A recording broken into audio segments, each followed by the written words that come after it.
Good morning दोस्तों। I hope आप लोगों को फर्स्ट यूनिट अच्छे से क्लियर हुआ होगा, क्योंकि मेरे पास में अभी तक के कोई डाउट्स आए नहीं है। तो उम्मीद है कि वो यूनिट आप लोगों को काफ़ी अच्छे से क्लियर हुआ होगा।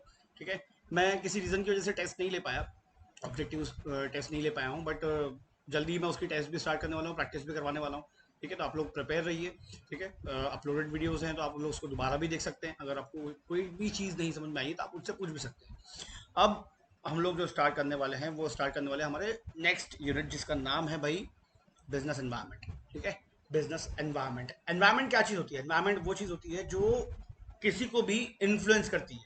ठीक है, जैसे अगर एक बच्चे की बात करेंगे, ठीक है, एक ग्रोइंग एज में है, टीनेजर, उसके घर का वातावरण जैसा रहेगा। ठीक है, घर का वातावरण लिबरल है तो ज़्यादा ही वो उसको छूट मिली हुई रहेगी। ठीक है, स्ट्रिक्ट है तो वो भी थोड़ा सा रिजर्व रहेगा। ठीक है, बहुत सारी चीज़ें होती हैं। वातावरण जो होता है वो किसी को भी आसानी से क्या करता है, वातावरण मतलब एनवायरनमेंट होता है, वो इन्फ्लुएंस करता है। ठीक है, अपने अकॉर्डिंग चलने के लिए किसी को भी मजबूर करता है। तो यहाँ पे हम जो बात कर रहे हैं वो कर रहे हैं बिजनेस एनवायरनमेंट के बारे में। ठीक है, अभी एनवायरनमेंट एक ऐसी चीज है जिसको मतलब आप नजरअंदाज नहीं कर सकते। उसी के दायरे में रह के, उसी के अंदर में रह के आपको काम करना है। ठीक है, तो अपने आप में बहुत ज्यादा इंपॉर्टेंस है बिजनेस के एनवायरनमेंट का। ठीक है, स्टार्ट करते हैं अपन इंट्रोडक्शन। अ बिजनेस और a firm is an enterprise that provides products और सर्विसेज डिजायर्ड बाय कस्टमर्स। ठीक है, यही बेसिक चीज होती है जो हमारी डिजायर्ड चीजें होती है, मतलब हम जो चाहते हैं। बिजनेस फर्म का काम है उन प्रोडक्ट्स को प्रोड्यूस करना, उन सर्विसेज को जनरेट करना। ठीक है, हम लोग को बिजली चाहिए तो इलेक्ट्रिसिटी कंपनियां क्या करती हैं, बिजली जनरेट करती हैं। हम लोग को कोई किसी भी टाइप का कोई भी गुड्स चाहिए, हमको अनाज चाहिए तो किसान क्या कर रहा है, अनाज उगा रहा है। ठीक है, किसी भी टाइप की कंपनी क्या कर रही है यहाँ पे, a business or an enterprise that provides products or services desired by customers। वो लोग वही चीजें मतलब प्रोड्यूस करते हैं जो हमको चाहिए, जिसकी हमको जरूरत है। Along with the large well-known businesses, there are many thousand small businesses that provide employment opportunities and produce products or services that satisfy customer। ठीक है, लार्ज बिजनेस जो होते हैं, लार्ज बिजनेस मतलब जो कॉर्पोरेट बिजनेस है, इसके अलावा बोल रहा है थाउजेंड्स ऑफ स्मॉल बिजनेसेस भी हैं जो एम्प्लॉयमेंट अपॉर्चुनिटीज भी प्रोवाइड कर रहे हैं, साथ ही साथ में गुड्स एंड सर्विसेज भी प्रोड्यूस करते हैं। अब एक डेटाबेस के इस पे आपको रिकॉर्ड पे बता रहा हूँ हम लोगों को कि there are more than 1 crore small scale industries. मैं एमएसएमई सेक्टर की बात नहीं कर रहा हूँ, सिर्फ स्मॉल स्केल इंडस्ट्रीज की बात कर रहा हूँ। There are more than 1 crore small scale industries in India. इसमें से सबसे ज्यादा जो है वो यूपी में है, 18 लाख के आसपास। महाराष्ट्र में कुछ 10 लाख के आसपास है। ठीक है, तो इतनी स्मॉल स्केल इंडस्ट्रीज है। अब यहाँ पे कितने लोग काम करते होंगे, करोड़ों लोगों को एम्प्लॉयमेंट मिला हुआ है, एम्प्लॉयमेंट अपॉर्चुनिटीज मिलती है यहाँ पे। ठीक है, इंट्रोड्यूस प्रोडक्ट्स और सर्विसेज दैट सेटिस्फाई कस्टमर, काफी सारे। कहीं ना कहीं इंडस्ट्री जो गुड्स बनाती है वो कंज्यूमर गुड्स भी होते हैं, कहीं ना कहीं इंडस्ट्री ऐसी चीजें भी बनाती है जो कैपिटल गुड्स भी होते हैं। कैपिटल गुड्स आप लोगों को पता हो शायद, वो जिनका दूसरी कोई इंडस्ट्री इस्तेमाल करके और कोई गुड्स बनाने वाली है। ठीक है, कहीं ना कहीं स्मॉल स्केल जो इंडस्ट्रीज होती हैं ये लार्ज स्केल इंडस्ट्रीज को भी इनके सब्सिट्यूट प्रोडक्ट जो होते हैं वो सप्लाई करती है। ठीक है, द वर्ल्ड कीप चेंजिंग, ये तो सभी को पता है। वर्ल्ड कीप चेंजिंग, बहुत बदलाव आ रहे हैं, तेजी से बदलाव आ रहे हैं आप, और ये जो बदलाव है आप इनको अवॉइड भी नहीं कर सकते, आप इनको रोक भी नहीं सकते। जो चेंज होता है ये इनएविटेबल होता है। It always has and always will, हमेशा बदलते आया है और हमेशा बदलते रहेगा। जो चेंजेस हैं बिजनेस वर्ल्ड में, जो चेंजेस हैं ये हमेशा होते आए हैं और हमेशा होते रहेंगे। The basic challenge for any company survival. Basic challenge क्या बोल रहा है, किसी भी कंपनी के लिए सर्वाइवल सबसे इंपॉर्टेंट चीज होती है। ठीक है, जो सर्वाइव कर गया वो आगे निकल जाएगा, जो सर्वाइव नहीं कर पाया वो वहीं रुक जाएगा, बंद हो जाएगा। There are so many examples जो कंपनियां बंद हो चुकी है। अब कौन सी, देखो मैं नीचे दूंगा, मैं आपको एग्जाम्पल बता दूंगा। And to survive over the long term, a company must have two capabilities, लगातार ग्रोथ एंड डेवलपमेंट। ठीक है, लगातार ग्रोथ एंड डेवलपमेंट होता चाहिए। एंड देन उसके बाद बोल रहा है आप में एडेप्टेशन मतलब होना चाहिए, अडॉप्ट करने की काबिलियत होना चाहिए, टू एबिलिटी टू चेंज। ठीक है, द एबिलिटी टू चेंज। ठीक है, जो भी चेंज हुआ है उसको अपनाओ। जब तक कि वो चेंज को नहीं अपनाओगे, इसमें सबसे बड़ा एग्जांपल मैं ऑलरेडी आपको बता चुका हूं, नोकिया। उसने चेंज को नहीं अपनाया था तो वो बंद हो गया। ठीक है, सर्वाइवल उसका डिफिकल्ट पड़ गया था। ठीक है, बंद हो गई थी कंपनी काफी साल बाद, काफी साल के रिसर्च एंड डेवलपमेंट के बाद में वो कंपनी क्या हुई, जो एक्सटर्नल एनवायरनमेंट के चेंजेस थे, जो बदलाव आ रहे थे, उसको उसने अडॉप्ट नहीं किया था, जिसकी वजह से कंपनी बंद हो चुकी थी। ठीक है, प्रॉस्पेरिटी, लगातार ग्रोथ करते रहो। Over any time period in any geographic region, thousands upon thousand of new organisations are set up. हजारों सेटअप्स की जाती हैं, हजारों, हजारों की संख्या में, लाखों ऑर्गेनाइजेशन साल भर में सेटअप होती है इंडिया में बात की जाए तो। And with in the same time frame, और उसी साल में, जिस साल में हजारों या लाखों जो है ऑर्गेनाइजेशन का सेटअप किया गया है, उसी टाइम फ्रेम में मैनी थाउजेंड्स आर डिसॉल्व। आपको बता 2017-18 के टाइम पे करीब करीब सिर्फ मतलब बोल सकते इंडिया भर में स्मॉल स्केल इंडस्ट्रीज में ही 7 लाख से ज्यादा स्मॉल स्केल इंडस्ट्रीज बंद हो गए थे, छोटी इंडस्ट्री जो थी वो बंद हो गए थे। अब मैं इसमें आपको बताता हूँ, जो बड़ी कंपनियों का एग्जांपल मैं ऊपर बोल रहा था आप लोगों को कि भाई जो कंपनियां अडॉप्ट नहीं कर पाती चेंज को, ठीक है, जो अपने एक्सटर्नल एनवायरनमेंट को मतलब बोल सकते हैं प्रॉपरली रिस्पॉन्ड नहीं कर पाएंगी, उनको बंद करना पड़ता है। एटलस, एटलस बहुत फेमस कंपनी है, मतलब साइकिल, एटलस बोले तो साइकिल, साइकिल बोले तो एटलस, ऐसा चलता था पहले, और वो कंपनी बंद हुई है। आयरनी, आयरनी देखिए कि वो कंपनी कब बंद हुई, 3 जून, वर्ल्ड बाइसिकल डे पे बंद हुई वो कंपनी, 3 जून 2020 में कंपनी बंद हो गई। वीडियोकॉन, ठीक है, वीडियोकॉन बंद हो चुका है, वीडियोकॉन ने भी अपना लास्ट यूनिट जो था वो भी बंद कर दिया है, राइट। तो इस तरीके से काफी बड़ी बड़ी कंपनी भी, लार्ज स्केल ऑर्गेनाइजेशन भी बंद हुई है, किंगफिशर बंद हो गई, ठीक है, उसके बाद में अनिल धीरू भाई अंबानी ग्रुप का जो रिलायंस इन्फोकॉम था वो भी बंद हो गया। तो ऐसी बड़ी कंपनियां भी हुई हैं, सिर्फ छोटी कंपनियां ही बंद नहीं होती हैं, बड़ी कंपनियां भी बंद होती हैं। क्यों बंद होती हैं? एक्सटर्नल एनवायरनमेंट जो होता है या इंटरनल एनवायरनमेंट जो होता है वो लोग उससे कोप नहीं कर पाते, राइट।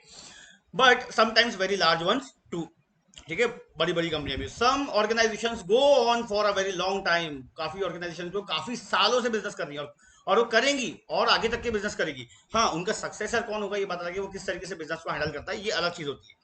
एग्जाम्पल के तौर पर दिया हुआ, the Tata group established by Dorabji Tata has been flourishing since 1917। कब से चले आ रहा है? 1970 जो हाईलाइट किया हुआ है, आपको उसको हाईलाइट करना है। 1907 से चले आ रहा है, यानी करीब करीब 2020, 113 साल के आसपास हो चुके हैं अभी तक के, ठीक है, 113 साल, वेर एज 115 समझ के चलाओ उसको, whereas few commercial organisation have survived more than a century.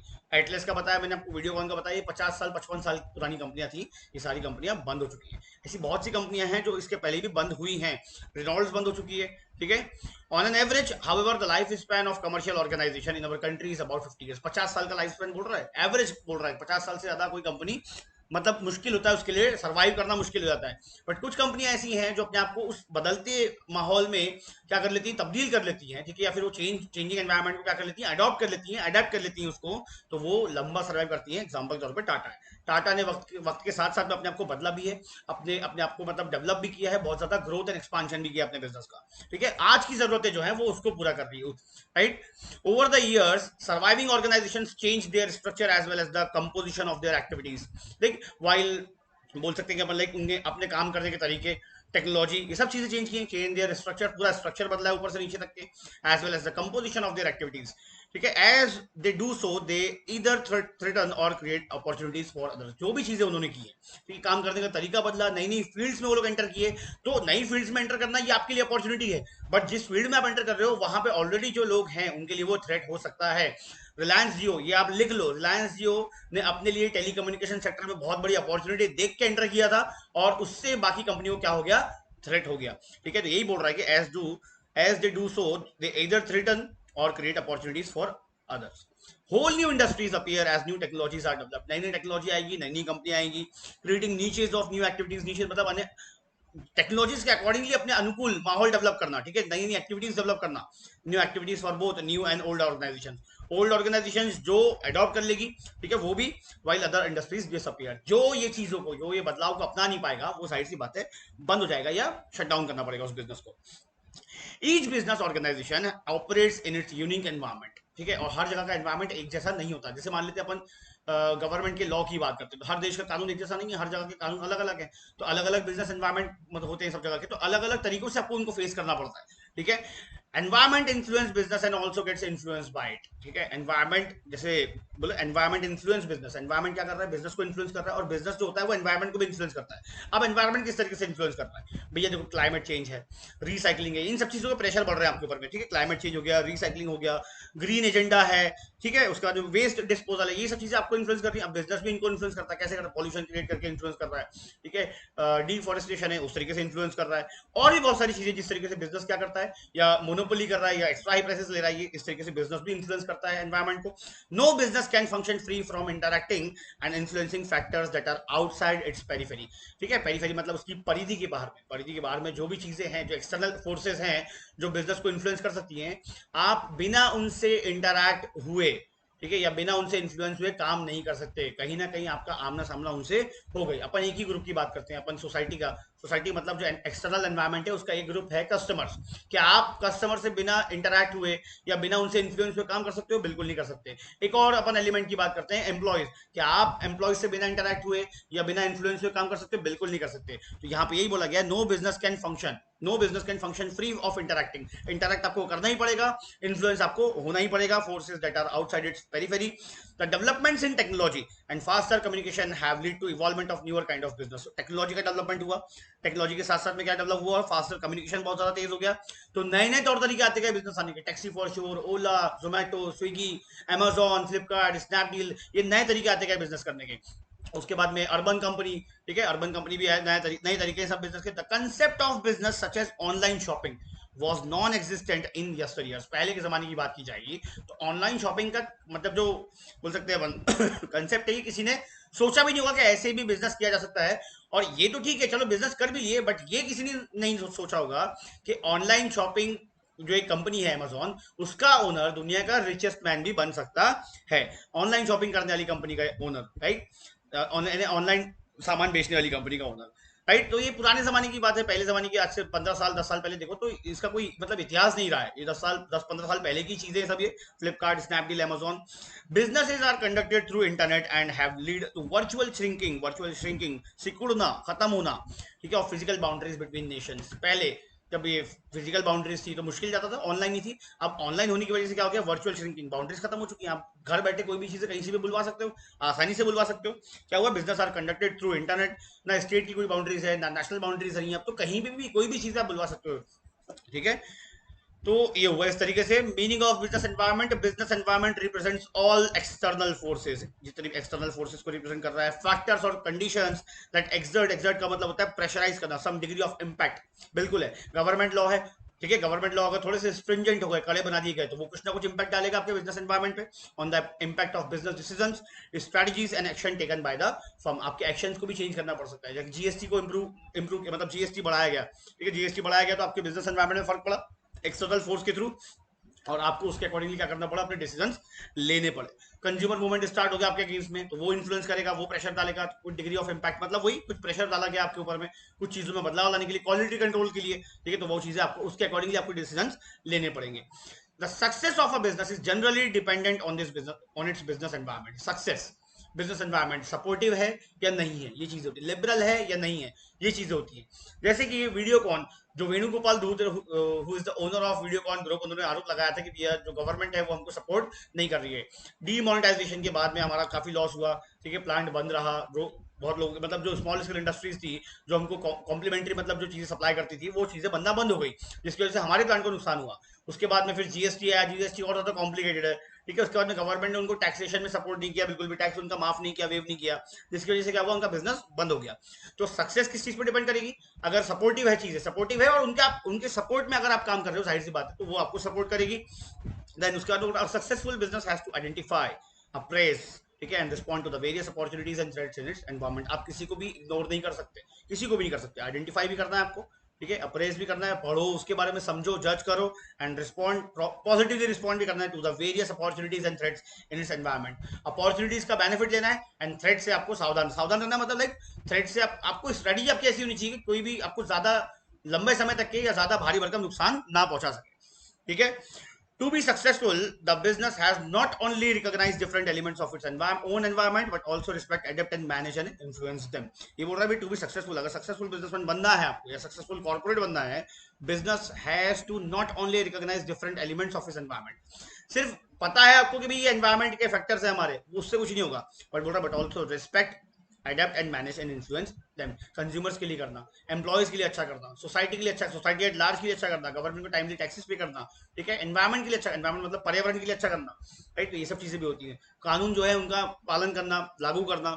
The business must continuously monitor, adapt itself to the environment if it is to survive and prosper. अगर आगे बढ़ना है, ठीक है, तो आपको किसी भी कंडीशन को, मतलब जो भी कंडीशन चेंज हुई है उसको अडॉप्ट भी करना पड़ेगा, ठीक है, एंड लगातार जो बदलता माहौल है उसको आपको मॉनिटर भी करना पड़ेगा, अगर आपको आपके बिजनेस को सर्वाइव करवाना है और प्रॉस्पर करना है तो, राइट। दिया हुआ है, देखो बिजनेस फॉर्म में कौन कौन से एक्सटर्नल फैक्टर्स होते हैं। देखो यहाँ पे दिया हुआ है, सप्लायर्स है, ठीक है, कस्टमर्स है, कॉम्पिटिटर्स है, क्रेडिटर्स है, गवर्नमेंट लॉस है। गवर्नमेंट ने कानून कड़े कर दिए तो बिजनेस एनवायरमेंट में फर्क पड़ेगा, आपके बिजनेस के फंक्शनिंग पे फर्क पड़ेगा, कस्टमर की लाइक्स और डिसलाइक्स हो गए, कंज्यूमर मूवमेंट्स हो गए, ये सब चीजों से बिजनेस में फर्क पड़ता है। सप्लायर्स है, इन सब चीजों से फर्क पड़ता है। ठीक है, कॉम्पिटिटर्स है, इनकी स्ट्रेटजी से आपके बिजनेस में फर्क पड़ता है। एंड क्रेडिटर्स है, इनके मैं बोल सकते क्रेडिटर्स मतलब फाइनेंशियल इंस्टीट्यूशन, इन्होंने अगर मतलब अच्छी पॉलिसीज लाई हैं, आपको सस्ते में लोन मिल रहा है तो वो, और अगर लोन महंगा कर दिया गया तो ये भी आपके बिजनेस के ओवरऑल जो ऑपरेशनल कॉस्ट होती है उसको बढ़ाती है, तो इससे भी फर्क पड़ता है। ठीक है, characteristics of business environment. Business environment sorry, characteristics of business environment. Business environment exhibits many characteristics, एक नहीं है, बहुत सारे। some of the important and obvious characteristics are complex, complicated है। ठीक है, आप बोल सकते इजी नहीं है समझना उसको, थोड़ा सा कॉम्प्लेक्स है। डायनामिक, रैपिडली चेंजिंग, जो लगातार चेंज होते रहता है। मल्टीफेसेटेड, मल्टीफेसेटेड का मतलब ये जिसके बहुत सारे बेनिफिट्स हैं, ठीक है, बहुत सारे साइड्स है उसके, और राइट, फार रिचिंग इम्पैक्ट। अब फार रिचिंग इम्पैक्ट का बिजनेस एनवायरमेंट फार रिचिंग इम्पैक्ट होता है। जैसे एलपीजी पॉलिसी की बात करते हैं बंदे, 90s में एलपीजी न्यू इकोनॉमिक पॉलिसी आई थी, उसका फार रिचिंग इम्पैक्ट है। तो आपके विजन, आपका मिशन ऐसा होना चाहिए जिसका फार रिचिंग इम्पैक्ट है, आने वाली जनरेशन को भी उसका बेनिफिट मिले। ठीक है, तो पॉलिसीज का आज भी मतलब इम्पैक्ट दिखता है हमको। जैसे बोलते हैं ना न्यूक्लियर वॉर, न्यूक्लियर बम कहीं पे गिराया गया तो उसका फार रिचिंग इम्पैक्ट है। फार रिचिंग मतलब आज भी कुछ जनरेशन क्या है वहाँ पे, मतलब अपंग पैदा होती है या फिर उनको कुछ ना कुछ डिसेबिलिटी होती जरूर है। तो बिजनेस का एनवायरमेंट भी कैसा है, फार रिचिंग इम्पैक्ट है। ठीक, importance of business environment. There is a close and continuous interaction between a business and its environment. Close and continuous, टकराना ही आप टकराना ही है आपको, बिल्कुल भी आपके जो एनवायरमेंट के जो फैक्टर्स हैं आपके। This interaction helps in strengthening the business form. अगर आप प्रॉपर्ली पॉजिटिवली अगर आप रिस्पॉन्ड करते हो तो आपको उसको आपसे आपके बिजनेस को उससे मजबूती मिलती है, the business form and using its resources more effectively. ठीक है, जैसे एम्प्लॉयज की बात की जाएगी, अगर एम्प्लॉयज और आपका इंटरेक्शन काफी अच्छा है, आपने एम्प्लॉयज को इन्फ्लुएंस किया हुआ है, आप एम्प्लॉयज के प्रति जो आपकी जिम्मेदारियां उनको आप फुलफिल करते हो, तो इससे आपको क्या होगा, आप अपने ह्यूमन रिसोर्सेज का इफेक्टिवली तरीके से इस्तेमाल कर सकते हो, इफेक्टिव यूज कर सकते हो, जिनसे आप और ज्यादा आउटपुट जनरेट करवा सकते हो। It helps the business in the following veg. अगर आपने इफेक्टिव यूटिलाइजेशन किया, प्रॉपर यूटिलाइजेशन किया अपने रिसोर्सेज का, तो क्या क्या चीजें होती हैं। ठीक है, it helps the business in the following veg. Determining opportunities and threats, मैंने भी बताया डिटर्मिनिंग। जैसे रिलायंस जियो ने सोचा था या मुकेश अंबानी ने सोचा, उनके बच्चों ने जब ये प्लान लॉन्च किया था कि भाई अपॉर्चुनिटीज क्या है, क्योंकि इंडिया एक बहुत बड़ा टेलीकम्युनिकेशन सेक्टर है, नंबर ऑफ मोबाइल यूजर्स जो है यहाँ पे बहुत सारे हैं, और थ्रेट्स क्या थे कि यहाँ पे ऑलरेडी बहुत बड़ी बड़ी जायंट कंपनियां हैं, एयरटेल है, वोडाफोन है, आइडिया है। ठीक है, सरकारी कंपनी भी है, बीएसएनएल कंपनी थी मतलब बोल सकते हैं, जो कि बात होने की कगार पे है अभी। तो ये थ्रेट्स भी थे और अपॉर्चुनिटीज भी थी कि अगर इस तरीके से प्लान को लॉन्च किया गया तो क्या बेनिफिट हो सकते हैं। Giving direction for growth, already Mukesh Ambani India का रिचेस्ट था। ठीक है, डायरेक्शन फॉर ग्रोथ, उससे बिजनेस को और डाइवर्सिफाई किया, पेट्रोकेमिकल्स में नंबर वन। ठीक है, मतलब रिचेस्ट ही था, एशिया का सेकंड रिचेस्ट था। तो पेट्रोकेमिकल्स का, उसके अलावा रिटेल विटेल और बहुत सारे बिजनेस चल रहे थे, टेक्सटाइल के बहुत सारे बिजनेस थे। उसके अलावा फिर उसने क्या किया, जियो लॉन्च किया। डायरेक्शन फॉर ग्रोथ, हमेशा अपने बिजनेस को डाइवर्सिफाई करना, एक्सपांड करना, business expansion, direction for growth. Tata, there are more than 90 small companies, small मतलब टाटा ग्रुप ऑफ कंपनीज जो है उसमें कम से कम 90 से ज्यादा कंपनियां हैं। ठीक है, डायरेक्शन फॉर ग्रोथ, इस तरीके से ग्रोथ होते गई लगातार, सबसे बड़ा ग्रुप है वो कंपनीज के मामले में। कंटिन्यूस लर्निंग, हमेशा अपने बदलते माहौल से, अपने कॉम्पिटिटर से या जो भी है आसपास से चीजों को सीखना, ये हर एक इंडिविजुअल पे भी अप्लीकेबल होती है। जब तक कि आप सीखोगे नहीं आप आगे बढ़ोगे नहीं। इमेज बिल्डिंग, ये सबसे इंपॉर्टेंट चीज है। To provide fair remuneration, to provide quality material to the quality material, good quality of material. ठीक है, goods and services to the customer. ठीक है, इससे आपकी इमेज बिल्डिंग होती है। And meeting competition, healthy competition करो। ठीक है, कॉम्पिटिशन स्टिफ होना चाहिए बट हेल्दी होना चाहिए। ठीक है, नेगेटिव कॉम्पिटिशन किसी भी तरीके से नहीं होना चाहिए। Right, relationship between organisation and its environment. In relation to the individual corporate enterprise, the external environment offers a range of opportunities. External environment जो है वो range of opportunities आपके लिए। अब external में क्या है, कंज्यूमर है, बहुत बहुत बड़ी अपॉर्चुनिटीज है। हमारा देश तो इतना बड़ा मार्केट है, फेसबुक का सबसे बड़ा मार्केट है, व्हाट्सएप का सबसे बड़ा मार्केट है, इंस्टाग्राम के सबसे ज्यादा यूजर्स है यहाँ पे, अमेजॉन यूजर सबसे ज्यादा यहीं पे है। बहुत बड़ी बड़ी कंपनियों के लिए, बड़ी बड़ी एमएनसीज के लिए क्या है, बहुत बड़ी अपॉर्चुनिटी है। इंडिया डेवलपिंग है और यहाँ के लोगों का परचेसिंग पावर काफी तगड़ा है। ठीक है, बट कुछ लिमिटेशंस भी होती है। ठीक है, अपॉर्चुनिटीज हैं तो लिमिटेशंस भी है, थ्रेड्स भी हैं। ठीक है, थ्रेड्स भी है उसके अलावा। एंड प्रेशर है, प्रेशर मतलब लाइक गवर्नमेंट का प्रेशर है, कंज्यूमर फोरम्स का प्रेशर है। And thereby influences the structure and functioning of the enterprise. हर टाइप की चीज होती है। अगर मैं किसी को पूरी कंप्लीटली छूट दे दूं, ठीक है, तो इससे क्या होगा, खुला सांड बन जाएगा, वो अपने मन मुताबिक चीजें करेगा फिर। इसलिए उसके लिए जरूरी क्या होता है, लिमिटेशंस भी जरूरी है। ठीक है, थ्रेड्स मतलब वो अपने दायरे में लेके काम करेगा। अगर मान लेते हैं वॉलमार्ट के जैसे यहाँ पे रिलायंस को पूरा छूट दे दिया गया बिजनेस करने का रिटेल में, तो हो सकता है शायद वो मोनोपोली क्रिएट करने की कोशिश करे। जैसे वॉलमार्ट ने कुछ जगह, वॉलमार्ट ने अमेरिका में तो मोनोपोली क्रिएट करके रखा हुआ है। ठीक है, बहुत सारी चीजें होती हैं जो इन्फ्लुएंस करता है, पूरी सोसाइटी को इन्फ्लुएंस करता है वो। एंड ठीक है, structure and functioning of the enterprise. देखो बिजनेस दिया हुआ है यहाँ पे कौन कौन से, देखो यहाँ पे बिजनेस एनवायरमेंट, ठीक है, exchange of resources, exchange of information, influence and power, ये तीन चीजें होती है देखो यहाँ पे, ठीक है। रिलेशनशिप क्या है ऑर्गेनाइजेशन को उसके एनवायरमेंट का। The relationship between the organization and its environment may be discussed in terms of interaction between them in several major areas which are outlined below, ठीक है। देखते हैं नीचे क्या क्या लिखा हुआ है। एक्सचेंज ऑफ इंफॉर्मेशन सबसे पहले, the organisation scans the external environment variables, जो चीजें बाहर हो रही हैं उसको सबसे पहले स्कैन करना, ठीक है। देयर बिहेवियर, अब कंज्यूमर बिहेवियर हो गया, एम्प्लॉयज बिहेवियर हो गया, गवर्नमेंट का बिहेवियर क्या है टूवर्ड्स बिजनेस या कॉर्पोरेट्स एंड चेंजेस, क्या क्या बदलाव आ रहे हैं, ठीक है। इसके बारे में सबसे पहले इन्फॉर्मेशन को क्या करना है, स्कैन करना, एक्सटर्नल एनवायरमेंट को स्कैन करना। जनरेट्स इंपॉर्टेंट इन्फॉर्मेशन, अब आपने स्कैन किया, ठीक है, जैसे स्कैनर मशीन होती है वो स्कैन करती है और क्या करती है, इंपॉर्टेंट चीजों को, जो जो चीजें हमको चाहिए, ठीक है, तो उसको क्या कर रहा है वहां पे, इंपॉर्टेंट इन्फॉर्मेशन को जनरेट करना, ठीक है। And uses it's for planning, जब एक बार इन्फॉर्मेशन आपके पास में आ गई तो उसको एनालिसिस करना, अपन ने कल ही पढ़ते हैं एनालिसिस करना, ठीक है। नहीं सॉरी, अपन नहीं पढ़े थे, दूसरे इसमें पढ़ाया था मैंने, ठीक है। इन्फॉर्मेशन आने के बाद जो डेटा कलेक्शन होता है उसको एनालिसिस करना, ठीक है। बाद उसके बाद में प्लानिंग के लिए उसको इस्तेमाल करना, decision making and control purposes के लिए, ठीक है। लेकिन चीजों पे आपको काम करना है, आपका बेसिक मोटिव क्या होना चाहिए। Much of the organisational structure and functioning is attuned, attune का मतलब होता है aware to the external environment information, क्योंकि इन्फॉर्मेशन कलेक्टेड है तो आप बहुत अच्छी तरीके से अवेयर होते हो कि बाहर क्या चीजें चल रही हैं या आपका कौन सा कदम बाहर किस तरीके से किसको कैसा इंपैक्ट करेगा। Information generation is one way to get over the problems of uncertainty, अगर आप पहले से ही इन्फॉर्मेशन लेके रखते हो तो अनसर्टेनिटी से कुछ हद तक के आप निपट सकते हो, कंप्लीटली नहीं बट कुछ हद तक के प्रॉब्लम जो होने वाली है आपको भविष्य में जाके आगे, ठीक है। तो अगर आपने प्लान किया है क्योंकि आपके पास में प्रॉपर इन्फॉर्मेशन थी तो आपने प्लान किया हुआ है, तो प्लान आप किस चीज का करोगे, प्लान फ्यूचर का करोगे, तो जाहिर सी बात है फ्यूचर में आप अनसर्टेनिटीज को भी कंसिडर करोगे, जो होने वाली तकलीफें हैं उनसे आप कुछ हद तक के पार पा सकते हो या उससे निपट सकते हो। And complexity of the external environment, बहुत कॉम्प्लेक्स है, बहुत ज्यादा कॉम्प्लेक्स है एक्सटर्नल एनवायरमेंट। अब कॉम्प्लेक्सिटी, अब ह्यूमन, मैं गवर्नमेंट की बात करूँ, स्टेट टू स्टेट अलग अलग गवर्नमेंट होती है, सबका एटीट्यूड टुवर्ड्स बिजनेस बिल्कुल डिफरेंट होता है, ठीक है। गुजरात में बहुत ज्यादा कॉर्पोरेट सपोर्टिव गवर्नमेंट है तो छत्तीसगढ़ में कुछ अलग गवर्नमेंट है, वेस्ट बंगाल में कुछ अलग गवर्नमेंट है। स्टेट गवर्नमेंट की अगर बात की जाए तो सबका बिजनेस के प्रति जो एटीट्यूड है वो थोड़ा अलग है। वेस्ट बंगाल में टाटा नैनो का प्लांट लगने वाला था, ठीक है, नहीं लगा, वो कहाँ लगा, गुजरात में लगा। तो ये एटीट्यूड क्या है, गवर्नमेंट आपके लिए लिबरल है या बहुत ज्यादा स्ट्रिक्ट है, ठीक है, ये देखते हैं। Information is to be gathered on economic activity and market conditions, लोगों का परचेसिंग पावर क्या है, ठीक है, कंज्यूमर बिहेवियर कैसा है, इन चीजों पे, मार्केट कंडीशंस, कैसे लोग रहते हैं वहाँ पे, ठीक है, हाई इनकम क्लास है, लो इनकम क्लास है, इस टाइप की इन्फॉर्मेशन को कलेक्ट करना। टेक्नोलॉजिकल डेवलपमेंट्स, कौन कौन से टेक्नोलॉजिकल डेवलपमेंट्स या एडवांसमेंट हुए ये, सोशल एंड डेमोग्राफिक फैक्टर्स, ठीक है, political governmental policies and posters, government का एटीट्यूड जो भी मैंने आपको बताया, the activities of other organisations and so on, अपने कॉम्पिटिटर्स के बारे में इन्फॉर्मेशन कलेक्ट करना, तब जाके कहीं आप एक परफेक्ट प्लान बना पाओगे और अपने जो भी आपको चीजें करनी है आगे चल के, ठीक है, वो आप कर पाओगे। अपने प्रोडक्ट को लॉन्च करना है, ठीक है, या फिर कुछ नया चीज करनी है आपको, right. Apart from gathering information, information collect करना तो एक अलग चीज हो जाती है, इन्फॉर्मेशन हर कंपनी कलेक्ट करती है, बट उसके अलावा the organisation itself transmit information to several external agencies, either voluntarily, खुद से दे देगी बिना आपको बताए, राइट टू प्रिवेसी की धज्जियां उड़ चुकी है अपने, मतलब आपको पता भी नहीं लगेगा आपकी इन्फॉर्मेशन कहाँ कहाँ तक चली हो चुकी।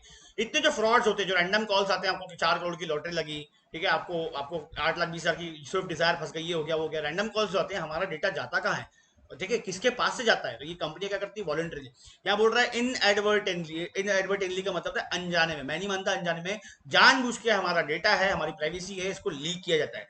जैसे फेसबुक ने किया था, हमारे डेटा को क्या किया था, 7.5 करोड़ फेसबुक यूजर्स के डेटा को क्या किया था उसने, लीक किया था अमेरिकन प्रेसिडेंशियल इलेक्शंस को इन्फ्लुएंस करने के लिए, और लीगली, इलीगली एक्चुअली, ठीक है, आप उसको करेक्ट मत करिएगा, लीगली है, ठीक है। या तो आप किसी को डेटा बेचोगे, आपने आप डेटा आपके पास में आया, अभी तो आधार कार्ड भी अगर किसी के पास में चले गया तो आपका मतलब समझ लो पूरा डेटा चले गया, आपका फोन नंबर से लेके हर चीज चले गया, ठीक है। आधार कार्ड के बेसिस पे आपका बैंक अकाउंट, आपका पैन, आपके अकाउंट की डिटेल्स, ठीक है, आप कितना रिटर्न फाइल कर रहे हो, ठीक है, आप कौन कौन से मोबाइल नंबर यूज करते हो, सारी चीजें चली जाएगी, सारी डिटेल्स चली जाएगी, आपको गैस में सब्सिडी है नहीं है, आपके पास में कितना पैसा है, Aadhaar card is mandatory for all transaction, तो सारी डिटेल आपकी आपकी ऐसे लोग उसमें चली जाती हैं जो उसका मिसयूज भी कर सकते हैं, ठीक है। और ये बोल रहा है other organisations and individuals may be interested in the organisation and its functioning and hence approach the organisation for information, actually अपने बेनिफिट के लिए करते हैं लोग, ठीक है। जमतरा करके देखा होगा आप लोगों ने नेटफ्लिक्स पे, उसमें दिखाया कि भैया उनके पास में इतना डेटा होता है, वो लोग कॉल करते हैं, लड़कियों की आवाज बना बना के कॉल करते हैं, तो वो इन्फॉर्मेशन गैदर कहाँ से की जाती है, कंपनियां कहीं ना कहीं उनको बेचती है वो डेटा, 50-50 रुपए के हिसाब से आपके आधार कार्ड का डेटा बेचा जाता है, तो ये बहुत गलत चीज है, आपके राइट टू प्रिवेसी, आप ये सब चीजें छुपी होनी चाहिए, ठीक है, तो ये गलत है, बिल्कुल भी ये सब चीजें नहीं होनी चाहिए, ठीक है। इन्फॉर्मेशन कलेक्ट कर रहे हो, ठीक है, वहां तक के ठीक है, बट इन्फॉर्मेशन किसी और को आप दे रहे हो, ये बहुत ज्यादा गलत है, ठीक है। Exchange of resources, the organisation receives inputs, finance, material, manpower, equipment etcetera. कहां से मिलता है भैया ये सब चीजें? सोसाइटी से मिलता है। सोसाइटी क्या है? एक्सटर्नल एनवायरमेंट है। From the external environment through contractual, 100 साल की लीज पे ले लिया मैंने कोल माइंस, ठीक है, कॉन्ट्रैक्चुअल एग्रीमेंट, एग्रीमेंट हो गया, एंड अदर अरेंजमेंट्स, ठीक है। 5-10 साल के लिए मैंने लोन ले लिया बैंक से, पैसा बैंक से मिला मेरे को, 10 साल के लिए वर्किंग कैपिटल मिल गया मेरे को, 25 साल के लिए ले लिया मैंने, ठीक है, ये सब चीजें होती हैं। तो कॉन्ट्रैक्चुअल हो गया, या फिर दूसरे अरेंजमेंट्स होंगे मेरे पास में, मैं खरीद लूंगा। The resources are often character, जैसे अभी एयरपोर्ट्स की नीलामी हो रही है, अदानी खरीदते जा रहा है, ठीक है, अदानी को मिलती जा रहा है वो सब चीजें, कॉन्ट्रैक्चुअल है, कितने साल के लिए दिया गया।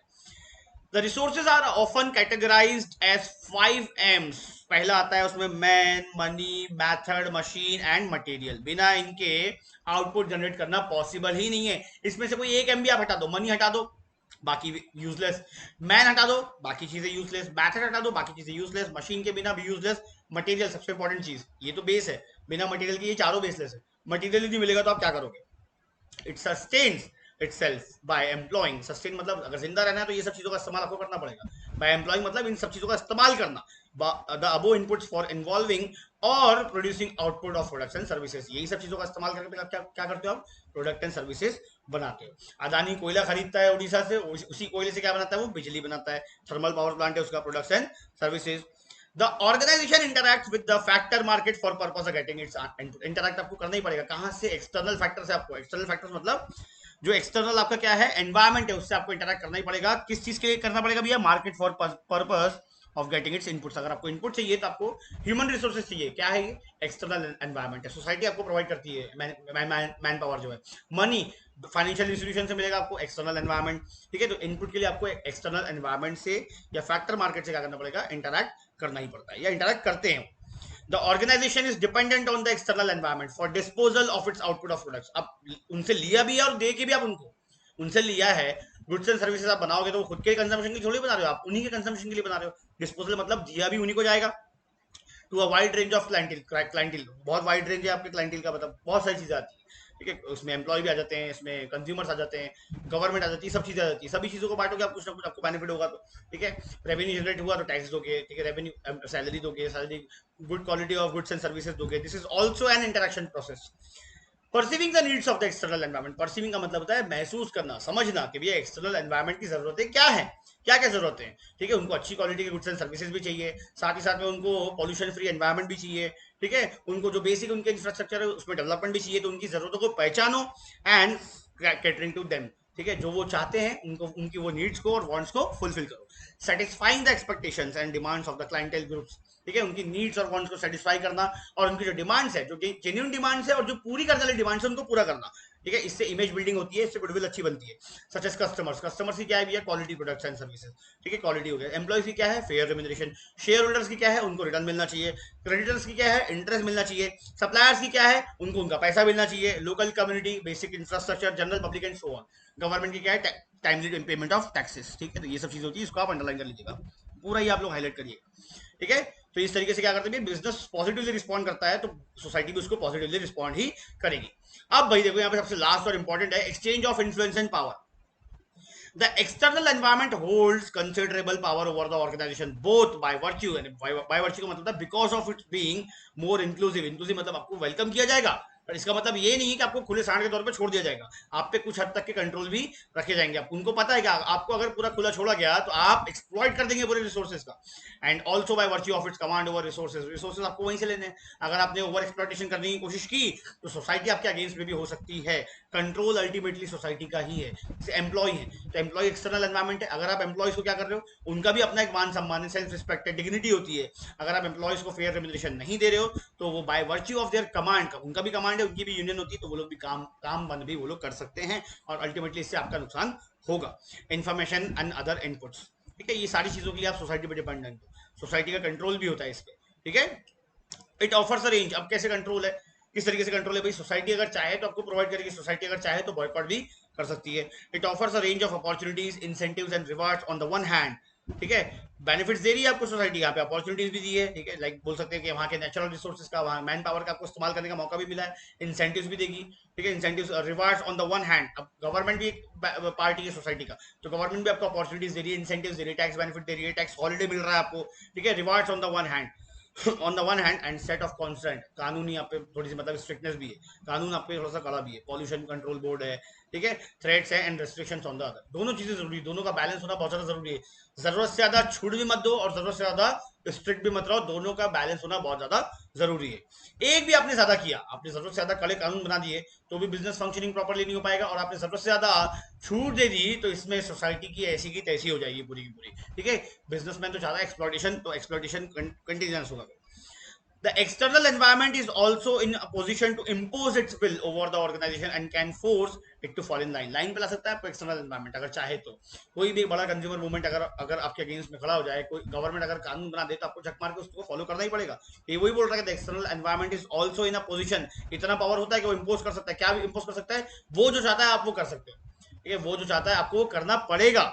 And can force into fall in line, जो नहीं करेगा वो बंद हो जाएगा या हट जाएगा या खत्म हो जाएगा, right. Sometime organizations are also in position to wield considerable power, hold करना, considerable wield का मतलब होता है hold करना, ठीक है, considerable power and influence over some of the elements of the external environment, competitor। कुछ कुछ बिजनेस ऑर्गेनाइजेशन के बाद में इतना पावर होता है कि वो अपने कॉम्पिटिटर्स को आसानी से इन्फ्लुएंस कर देता है। अभी रिलायंस जियो के मार्केट प्लान पे सारी कंपनी के प्लान चल रहे हैं। रिलायंस जियो जो जो जो करता है वैसे वैसे चेंजेस उनके जो कॉम्पिटिटर्स हैं, कॉम्पिटिटर्स एक्सटर्नल एनवायरमेंट, उनको वो चीजें करनी पड़ती है, बदलाव लाने पड़ते हैं, बिल्कुल करने पड़ेंगे। by virtue of its command, virtue or because of its command over resources and information। आज जितना बड़ा डेटा रिलायंस के पास में है उतना ज्यादा डेटा किसी के पास में नहीं है। तो जितनी भी कंपनियां इंडिया में आ रही हैं, रिटेल कंपनी बोल लो या फिर सोशल मीडिया बोल लो, फेसबुक फेसबुक है, वो रिलायंस के थ्रू होते हुए एंटर हो रही है इंडिया में। अमेजोन भी एंटर होने वाला है, अभी रिलायंस के थ्रू आएगा, वाया रिलायंस आएगा वो, ठीक है, क्योंकि उसका कमांड है यहाँ के रिसोर्सेज पे, इतना बड़ा बेस है उसके पास में। It increases it's autonomy, Reliance की ऑटोनॉमी देखो, फ्रीडम कितनी ज्यादा, इंडिपेंडेंसी बढ़ चुकी है, डेट फ्री कंपनी हो चुकी है वो, ठीक है। अप्रैल 2020 में टारगेट था 2021 तक के, 2021 मार्च तक के डेट फ्री होने का था, नेट डेट फ्री, बट वो 2020 में ही, तो ऑटोनॉमी इंडिपेंडेंसी बहुत ज्यादा बढ़ गई है, वो किसी पे निर्भर नहीं है और ज्यादा। एंड फ्रीडम ऑफ एक्शन, वो जो चाहे वो कर सकती है, बिल्कुल कर सकती है, बिजनेस को जिस एरिया में चाहे वो ले जा सकती है, बिजनेस को एक्सपांड कर सकती है, ग्रोथ डाइवर्सिफिकेशन सब कर सकती है। It can dictate terms to the external forces, consumers को अपने टर्म्स डिक्टेट कर रही है अभी, वो पहले फ्री फ्री में दी, फिर 399 का प्लान, फिर 599 का प्लान, अब आपको एडिक्शन हो गया, अब आप क्या करोगे? जो कंडीशन में वो नचाएगी आपको, आप नाचोगे, आप मतलब सभी लोग नाचेंगे जिनने लिया हुआ है। And mould them to its will, अभी मैंने बताया mould them to its will, कंपनियां क्या कर रही हैं उसके अकॉर्डिंगली अपने प्लान को डिजाइन करती हैं। तो ये क्या हो गया? मोल्ड, उनको मोल्ड करवाना, ठीक है, वो मोल्ड होना पड़ रहा है, वो लोगों को नहीं करेंगे तो सर्वाइव नहीं कर पाएंगे।